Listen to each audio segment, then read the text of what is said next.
So my homeboy KT, man, he told me his doctor told him what she sees in truck drivers is that we feel so bad that we forgot what it was like to feel good. Forget them, BINK, dropping jewels, making them bank. 18 to the ground, headed straight to the bank. YouTube, let's ride!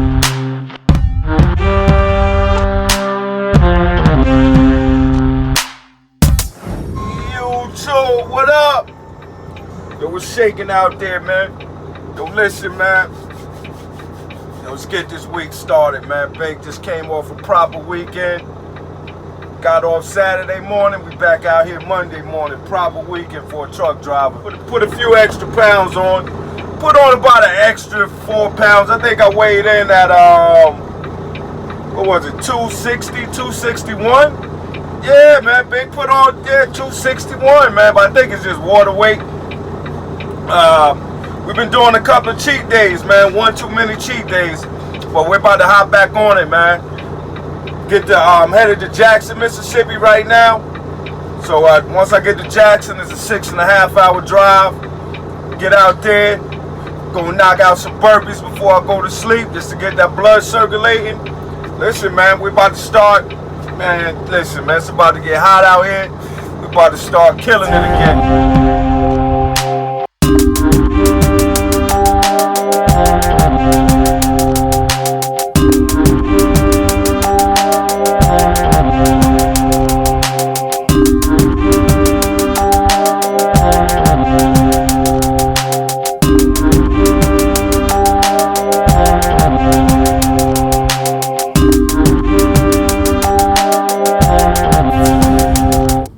It's time to get that grub on, man. So we're gonna set it off like this, man. I got my cauliflower mashed potatoes, got me a chicken breast, got me a Coke Zero. You know what I'm saying? You know what that is, keto coffee.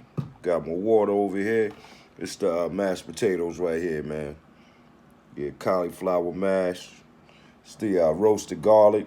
Got 7 grams of carbs per serving.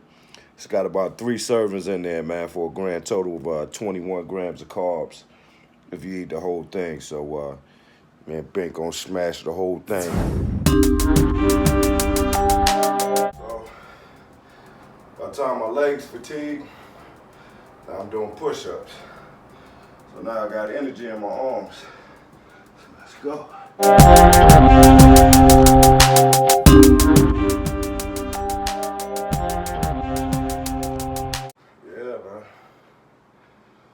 And do 10 rounds of that. It'll be 300 reps. 100 body weight squats, 100 push-ups, 100 sit-ups. Take about 10 minutes to knock it out.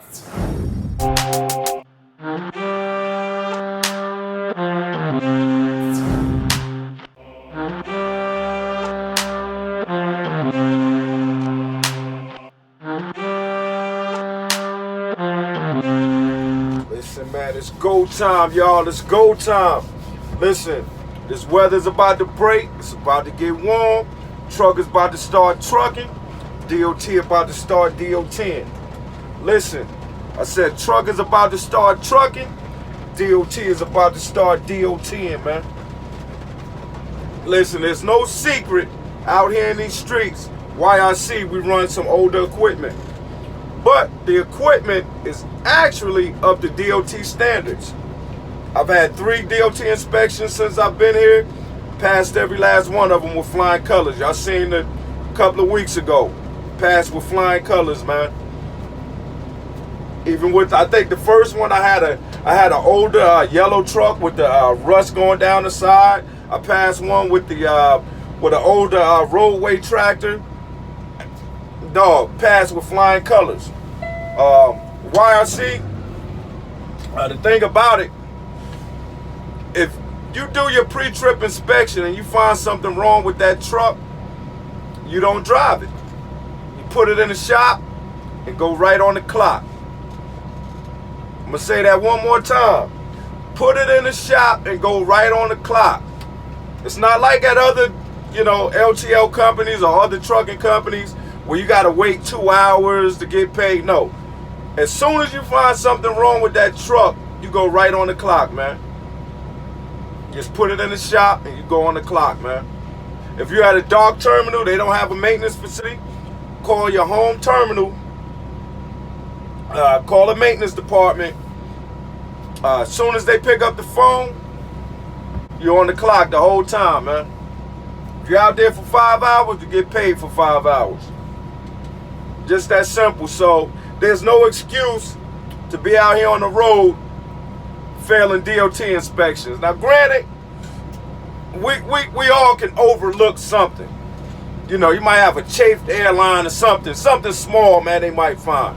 But you can find something wrong with a brand new truck and trailer. So, listen, man, yeah, we run older equipment, but the equipment is up to standards, man. I feel very comfortable going up and down the road in the YRC truck. So, hey, man, hey, stay safe out there and do your deal, do your pre-trip inspection. Peace. Oh, man, pungent. Listen, man, I got about 3 workouts this week. I hit the gym, did some deadlifts from the crib. About to hit these burpees, man. BINK been slacking. But enough of that talking, let's get it in.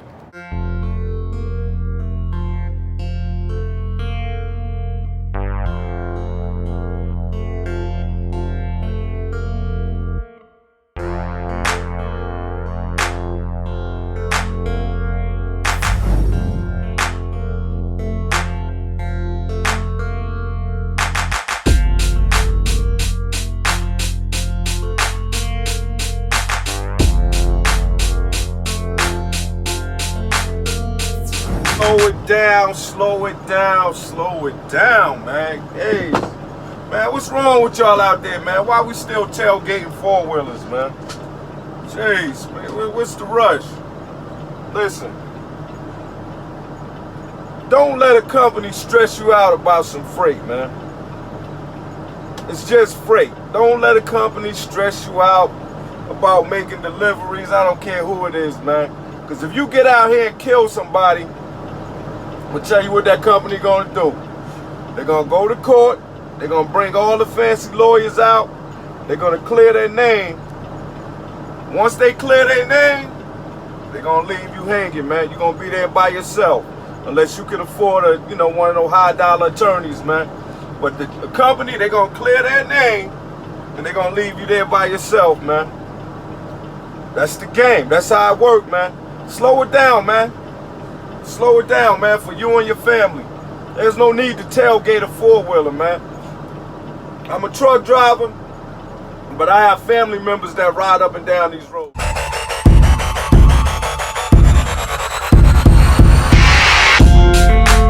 Yo, midweek, YouTube, midweek.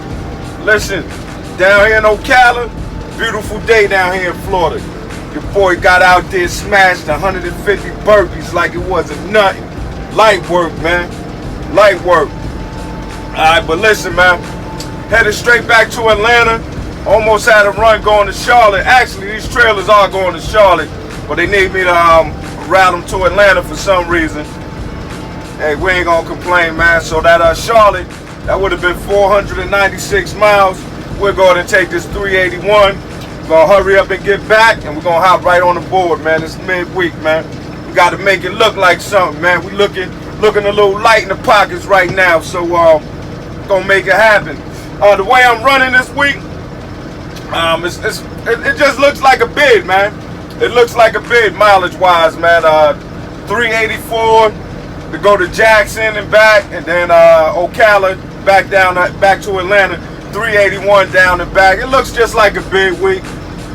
Worst case scenario, we're probably looking at about. I got some clock time, so we might be able to bump it up to about 1450, 1500.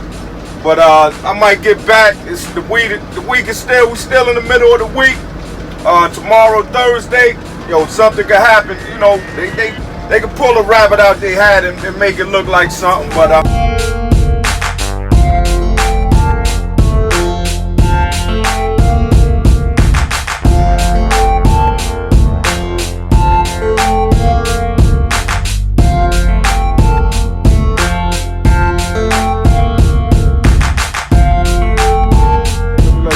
what I'm pulling.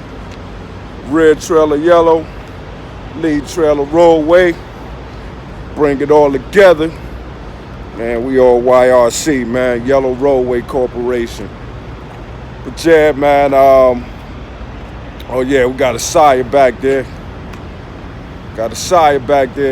Listen, man, look, if you're a new truck driver, you new to truck driver, you running over the road, and you trying to figure out how to wiggle around this trucking thing, and you want to make money, decent money, that level up money, man, hop on this LTL line haul. The way I look at it, YRC is a great company, but with any LTL company you could get onto, you're winning, buddy. Let's talk about average pay and above average pay in trucking, man. I consider average pay between $50,000 and $70,000 a year. That's about average pay for trucking. That's like the base pay. That's the ground floor for me. About $50,000 is about the ground floor for trucking. That's usually with a guy that's coming out of truck driving school. He gonna get out here and make about $50K, man. He can expect that on the first year, man. Now you got some below average, but I don't know. Those companies need to be shut down. If they can't pay a driver $50,000 a year, they need to be shut down, man. You're not able to do business, man. But anyway, and then you got the above average jobs, like what I'm doing. You got LTL, you got food service, you got specialized companies that pay above average. These companies are hard to replace. If you lose these jobs at these above average paying companies, if you lose these jobs, they're hard to replace. You're just not going to put in a application on Monday and get a call on Wednesday, setting you up for orientation.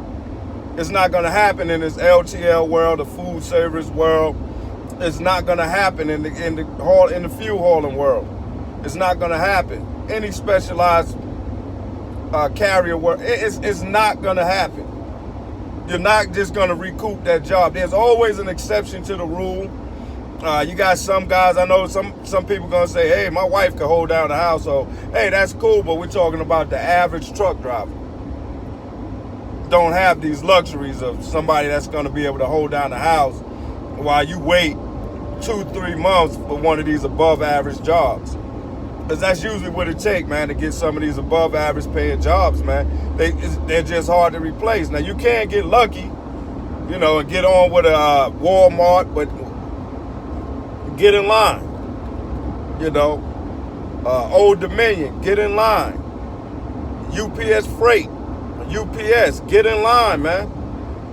You're not going to be able to just replace these jobs at a drop of a dime. So my thing is, why are you living your lifestyle based on above average pay when if you get into an accident, you get into a fight at the job, or you get into it with a supervisor and you get fired and you lose this job, how are you going to recoup that pay?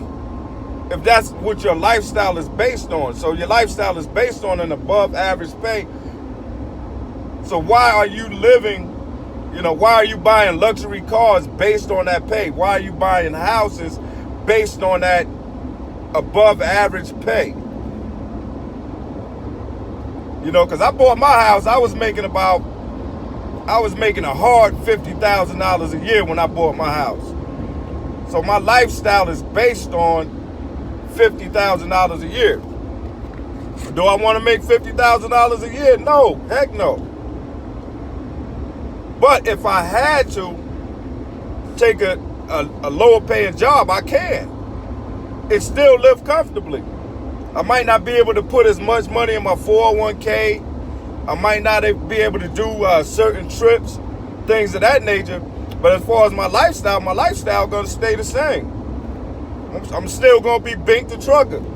It's not going to be a sad BINK the trucker. It's going to be the same BINK the trucker. But yeah, man, I just wanted to give y'all something to think about, man. Peace. Forget a BINK, dropping jewels, making them think.